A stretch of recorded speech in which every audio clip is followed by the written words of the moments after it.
For most of your life, you've probably been avoiding discomfort. I know, because I've been there too. And in the past, I really played a lot of video games just to escape the reality. I wanted to escape the pressure of maintaining a championship trophy, defending my name, my reputation in the chess world. So I spent it all in playing video games. Because if you don't know, I'm a back-to-back chess champion in the past, but I've quit now. In the past, if I would lost a game, people would get angry at me. They would say I got complacent. They would say I didn't want it enough, didn't train enough. I could understand them because they put a lot of effort in me. They spent a lot of time and money so that we could just play in tournaments. But in fact, I was really burnt out that time because every weekend I would go to another tournament, and after that I would finish my assignments at home. So after school I'd practice chess, and on weekends I'd go to tournaments. So the place where tournaments were normally held was on Davao City. So we would need to travel at least 2 hours, and we would need to commute because we don't have a car at that time. It was really tough. So video games were my method to escape. I was proud. I was a proud gamer. I was boasting it. I would tell it to my teachers, and I had no shame because I believed that video games really had a benefit in my life. Later on, I would find out that I was wrong. So ever since, our routine was video games, eating junk food, and drinking soda, and kept me wondering, I ate so much, but why am I so small?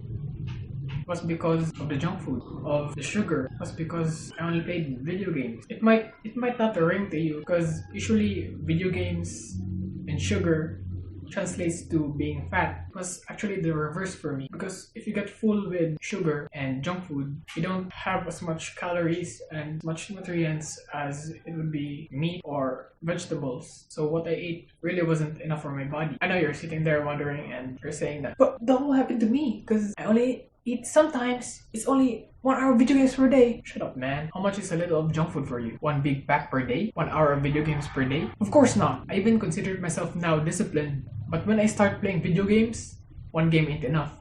When it came to quitting video games, it was really tough for me. The conventional discipline advice, which is to just use willpower and just not to do it, I wasn't really cut out for it. Because since I was a kid, I was conditioned to instant gratification. Even though I was disciplined as an athlete, I could tell I was, because I was the best. But now I'm really happy that I overcame my addiction with video games, and it took me a year to stop playing video games and junk food altogether. Because I was skinny for so long, I wondered. So I searched the internet of the effects on what I was eating, and I realized that I already know the harmful effects of junk food and sugar. The news always talks about it. And I already know what to do. They say you need to exercise. You need to not eat junk food. No sugar. That's what my dentist told me. All I needed to do was to act. Here I was, skinny, super skinny. And my friends would joke at me because of how skinny I was. And it wasn't really a hurtful joke.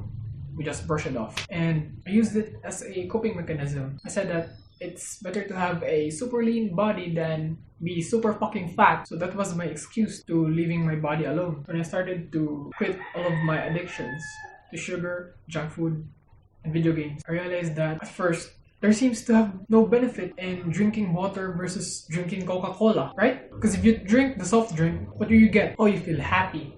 It's tasty. But when you drink the water, what do you get? Nothing! So it's really hard to choose discomfort, because there's no reward, and you don't see the progress. You don't see the progress until a year. After a week, you're wondering, I've quit sugar for a week, bro. Why is my body still like this? Why am I still thin? But luckily, I stuck with it for a year. But I have relapses in between. Finally, I can consistently control myself, and my life has been extremely better ever since. Years ago, I didn't realize that discomfort was good for me. I should always choose discomfort over instant gratification. I should delay my gratification, because the reward at that time might be pleasure, but the reward of delayed gratification, you become 10 times better. become stronger mentally. Just like Ryan Holiday said, the obstacle is the way. If you choose sugar over water, if you choose video games over exercise, and if you choose drinking just to socialize and to be with people that you don't even like, there's a problem. In this world, especially that the internet has influenced us a lot. Instant gratification is so easy to do. That's why a lot of children right now are at risk. And I hope when you improve yourself, you start to teach others. Because right now, it's harder than ever to be disciplined. It was hard for me then, it's still hard now. That's why we need to work together. I hope you really start right now.